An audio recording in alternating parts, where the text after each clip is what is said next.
আপু এক্সাম ছিল তাই যাচ্ছি পাবনা। একটা লোকাল বাসে উঠেছি, বাসটা দ্রুত গতি যাচ্ছে আর আমি জানালা পাশে বসে বসে দেখতে দেখতে যাচ্ছিলাম। মনে হচ্ছে আজকে দিনটা ভালোই যাবে। চলে এলাম আপু ক্যাম্পাসে। ক্যাম্পাসটা ভালোই বড়। Finance department. এই পাশটা দেখছি ভীষণ নোংরা। বেশ বড়, কিন্তু পরিষ্কার থাকলে আরো ভালো হতো।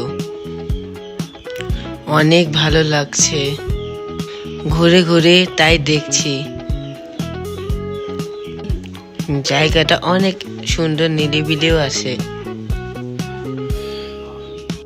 একটি ছবিও তুলে নিলাম। রসায়ন ডিপার্টমেন্ট। এই রাস্তা দিয়ে হেঁটে হেঁটে ফুল বাগান দেখতে দেখতে যাচ্ছি। কেমন লাগলো আমার হিরোর মতো এন্ট্রি? আমার কিন্তু বেশ ভালো লাগছে। হেঁটে হেঁটে হিরোদের স্টাইলে ঘুরে ঘুরে দেখছি। বড় বড় আপুরা আমাদেরকে তাকিয়েছিল, আমি একটু লজ্জায় পেয়েছিলাম। এবার এসেছি খেলার মাঠে এটা ছবি তোলার জন্য। মনে হচ্ছে নিজেই ফুটবল খেলতে এসেছি। অবশ্য আমি নেইমারের অনেক বড় ফ্যান। সামনে আবার ওয়ার্ল্ড কাপ আসছে। এখন আমি কলেজের মেইন গেটে চলে এসেছি। সরকারি অ্যাডওয়ার্ড কলেজ। অনেকেই চিনবেন এই কলেজটা। এটা কিন্তু অনেক বড় একটি কলেজ। এই কলেজটা 1898 সালে স্থাপিত হয়। এবার যাচ্ছি পাবনা শহরের রাস্তায়। অনেক ব্যস্ত শহর, গাড়ি ঘোড়া আর মানুষজন অনেক বেশি। আমার কিন্তু বেশ লাগছে।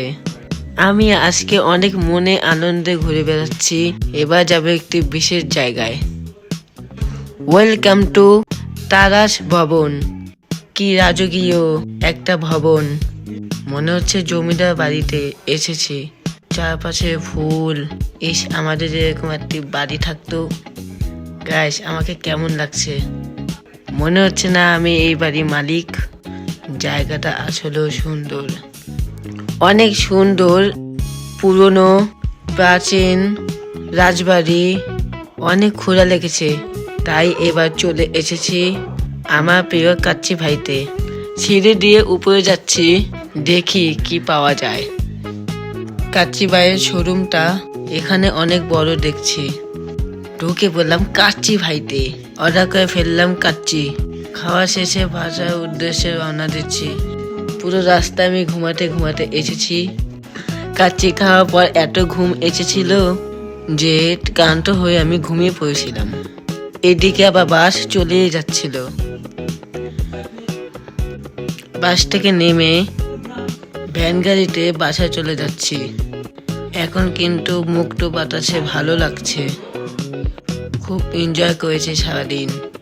মনে মনে ভেবেছি আমার দুই ভাইগনা থাকলে খুব ভালো হতো। পরের বার ওদের সাথে একদিন ঘুরবো। আমার সারাদিনে আজকে এই ব্লগটা কেমন লাগলো তোমরা সবাই জানাবে। খোদা হাফেজ, বাই বাই।